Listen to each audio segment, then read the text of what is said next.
Gotta keep the fam close, no problem. Got a 9 with a beam on the pod. If they whip it, then they whip it, then I got it. Bien, j'espère que tout le monde va bien. Aujourd'hui, je vais vous montrer le petit touring 330D du poteau Alex qui m'a fait la ligne d'échappement. Donc là, je vais vous montrer la caisse. Bang bang.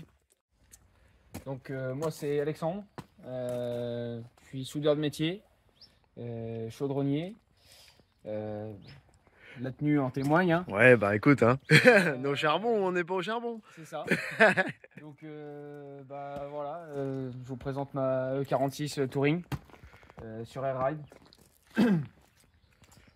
Donc c'était une voiture qui était censée rester d'origine pour rouler tous les jours. C'est plus vraiment le cas. Bon, donc 330D. C'est ça. Combien de kilomètres? 300, je crois qu'elle doit avoir 315 ou 320, quelque chose, je sais plus, je la roule très peu en ce moment. Tu disais 330D, ouais. Et tu peux aussi nous dire que c'est une voiture que moi je connaissais avant toi du coup, parce qu'elle elle était sur Royan. Oui. Alors l'ancien propriétaire, je sais plus, il faut que je le retrouve sur Facebook et je lui envoie à quoi elle ressemble aujourd'hui, qu'il soit un peu choqué quand même. Parce que je crois qu'il l'avait vendu pour pas cher.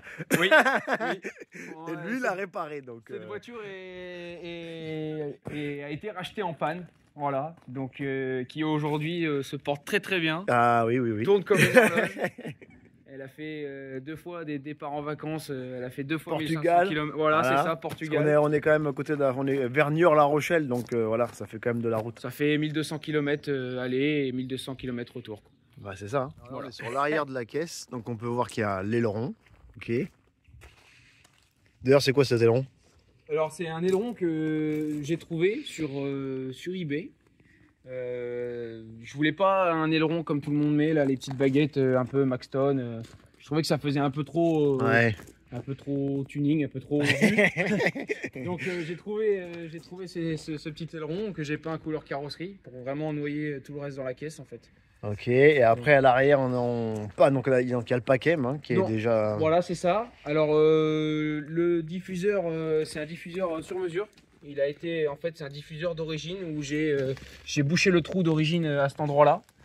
Et j'ai fait 2 découpes un peu dans le type 335D, 335i. Voilà, et comme c'est ton taf de faire des échappements, du coup, il y a une double sortie. Voilà, donc c'est ça. Une de chaque côté, comme les 35i, on va dire. Voilà, c'est un peu ça, quoi. C'est ça. C'est ça. Voilà. Après, on a le beau coffre de toit qui va avec l'ensemble de la voiture. Voilà, c'est ça. Monté sur des petites Alpina en 19. Voilà, flanc tendu et tout. Et on a les bas de caisse que moi j'ai jamais vu. Hein. C'est vraiment que sur cette voiture là que j'ai pu voir ces bas de caisse là. En fait ils sont hyper épais. Alors est-ce que c'est parce que les bas de GM Performance, alors est-ce que c'était déjà comme ça quand tu l'as récupéré ou... Alors j'ai jamais changé les baguettes justement. J'ai un ami à moi qui est à fond BMW, il m'a dit la même chose. Impossible de trouver les mêmes baguettes. J'ai jamais essayé de les démonter, voir comment c'était fait derrière, mais je compte pas les démonter. J'en ai jamais trouvé d'autres. Et pourtant, les Touring, on les aime, on en a quelques-uns. Donc, elle va rester comme elle. Ça va, on voit bien le coffre de toit. Il y a un toit ouvrant, barre de toit. On voit bien l'épaisseur des baguettes. Puis ce gris comme ça, voilà. Il y en a plein qui n'aiment pas les voitures grises, mais moi je trouve que c'est ultra propre. Sur gris, en plus avec les jantes grises, voilà. Pas de toit noir, pas de jantes noires, ça va très bien comme ça. Et It Angelize et tout ça. Voilà. Il va vous montrer maintenant le R. Alors, l'installation du Air Ride. Voilà. Désolé, c'est pas opérationnel à 100%. Hein. J'ai pas encore remis les grilles. Oui, c'est encore.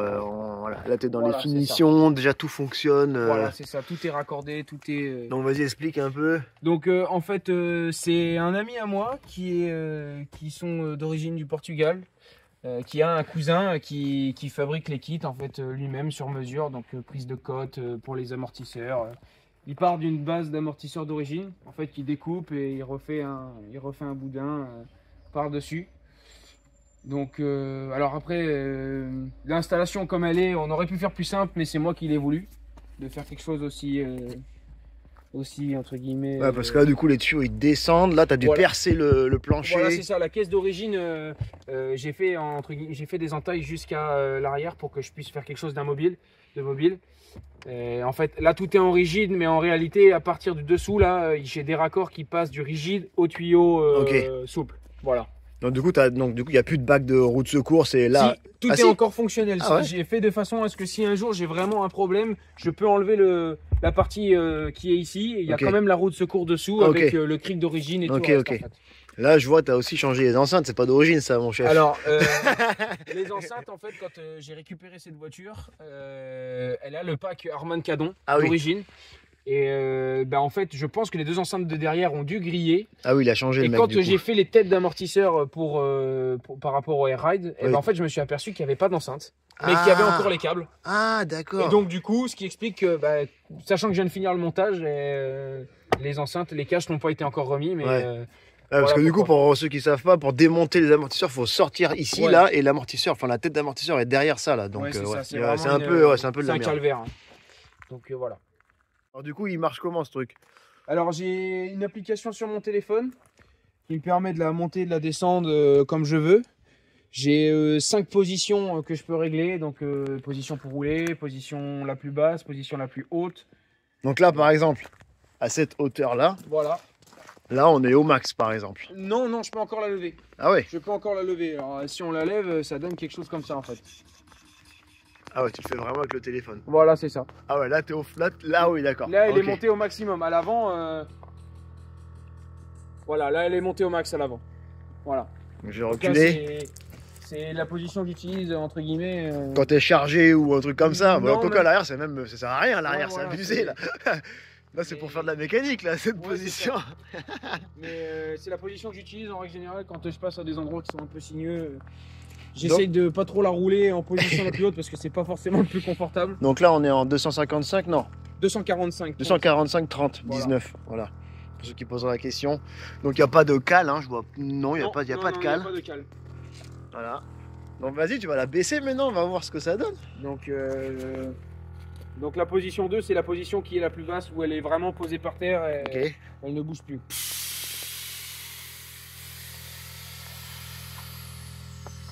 Voilà, là t'es par terre. Voilà, là les 4 amortisseurs font 0. Bam.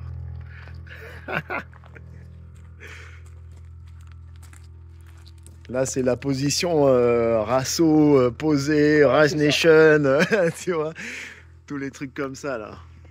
Là c'est bang bang. Là ça a été calculé, on peut constater que les pare-boues à l'avant, ils sont par terre. Ils sont vraiment par terre. Le bout en plastique il lèche le sol.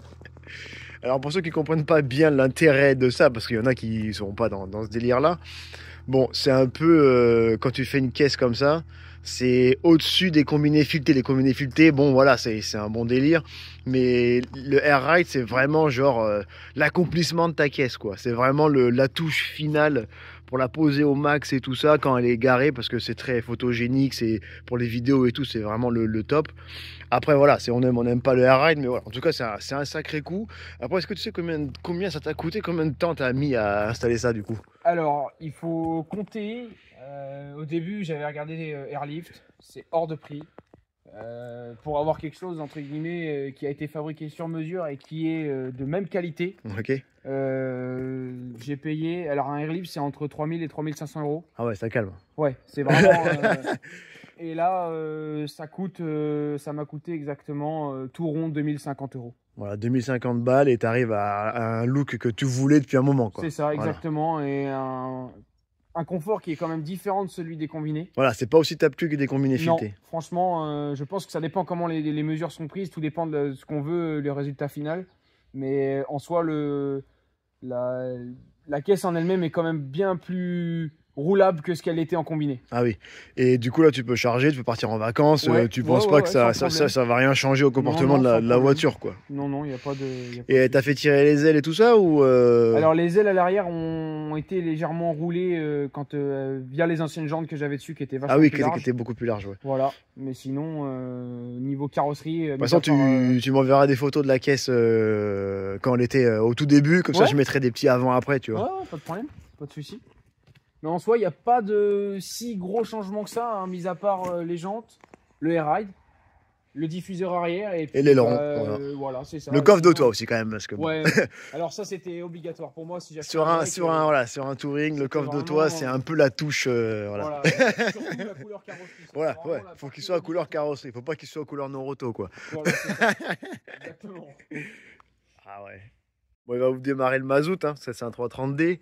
Alors ça fait pas du bruit comme un 6 cylindres essence ou enfin un moteur essence. Mais bon, ça fait un bon bruit de tracteur, quoi. Sachant qu'elle est décatalysée. Ah, décatalysée, ouais. Voilà. Et j'avais fait un échappement auparavant qui était insupportable, inroulable. Du coup, j'ai remédié à tout ça, j'ai remis un bout de ligne d'origine. Qu'il a oublié de nous dire, c'est que il peut aussi régler avec le téléphone, du coup, les côtés du véhicule. Donc, soit le côté gauche, côté droit, l'avant, à l'arrière. Tout est indépendant en fait. Contrairement à. Il y a certains kits où on peut régler. Donc là, tu es levé, genre par exemple, tu es levé là de ce côté. Voilà, c'est ça. Et là, si on bascule. Et là, par exemple, de l'autre côté, je peux, si je veux, complètement la baisser. Voilà, là, elle baisse, voilà. Mais de ce côté, du coup. Voilà. Là, elle est baissée à fond de ce côté. Et de ce côté, elle est montée. Voilà, c'est ça. Ah, c'est un truc de gamin, quoi. C'est un délire de gamin de 1000 balles, quoi. Inspiré des caisses à l'américaine. C'est ça, quoi. Où ils les font sauter. Donc là, vas-y, baisse derrière. Alors, derrière. On va faire sauter une 46 comme ça, franchement, je pense qu'il y a tout qui casse. Hein. Ouais, c'est ça. Là, il en faut. Hein. Et ouais. Bah, c'est vrai que c'est un autre des. Enfin. Il y en a plein qui vont dire que ça coûte super cher pour pas grand chose, mais ça fait quand même la diff quand tu fais beaucoup d'événements, des machins, c'est quand même cool. Pour pas grand chose, je sais pas, parce que c'est quand même une voiture que j'utilise assez régulièrement pour partir en vacances.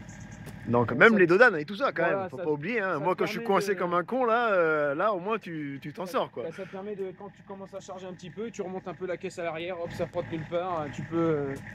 Ouais, c'est sûr. Rouler avec une position assez haute, entre guillemets, comme une position à l'origine. Ouais, c'est ça. Tu peux ne pas être embêté par les dodanes, comme tu peux la rouler vraiment posée. Il y a plein d'avantages. Mais... Ouais. Ouais, c'est pas mal. Ouais. Voilà. Bon, après, ça va, c'est pas comme une essence, ça fait pas un boucan monstrueux. C'est plus quand tu accélères, quand tu roules fort que le bruit sort, quoi. Mais voilà, sinon, ça va. Bon, bah voilà, c'est cool. Mais il faut savoir une chose que j'ai oublié de préciser tout à l'heure par rapport à la télécommande du Air-Ride. Ouais. J'ai comparé entre la télécommande qui est dessus et la télécommande du Air-Ride, c'est exactement la même. Ah ouais? Ouais, elle est identique. Ouais. Les commandes sont identiques. Enfin, je sais pas comment. Je pense qu'ils doivent avoir les mêmes fournisseurs au niveau de la gestion. D'accord. Mais la télécommande et le boîtier de gestion en lui-même, c'est exactement le même qu'un Airlift. Ah ouais. Voilà. Ah oui, ça c'est ta marque, ça. Qu'on précise bien, ça c'est sa marque par rapport à son boulot là, de tout ce qui est métallurgie, échappement, etc. Tac. Alors l'intérieur, bon après, là il a encore plein de trucs à faire parce qu'il a comme les mecs qui sont comme lui, comme les mécanos, ils ont jamais le temps. Donc, donc voilà, je pense que. J'ai juste fini de brancher le plus après contact en fait que je me suis pris sur le Neyman. Ok. Il faut que je remette le cache sous le volant, mais sinon en lui-même c'est. Et petite dédicace à la caisse du poteau du 64. Il ne sent plus, mais il restera là juste pour le style. Bon bah voilà, c'était le petit 330D d'Alex. Et peut-être bientôt il y aura celle-là derrière, 325i, mais elle n'est pas finie. Alors pour l'instant, voilà. Il y aura celle-ci et il y ça a va être aussi un gros délire, mais pour l'instant, c'est pas fini. Il y aura aussi un E36. Voilà. Bon, j'espère que la prochaine fois, il y aura les deux je reviendrai. Je suis pas non plus super loin. Non, donc, voilà. Mais on aura l'occasion. J'aurai l'occasion de la sortir sur les prochains événements, je pense. Bon allez les gars, à plus et bang bang 19. So you think you want all this money till you get it, and you got all these motherfucking problems. Then you wish you could go back to your old life. It don't work like that. Be careful what you wish for, cause you just might get it. Dig what the fuck I'm saying?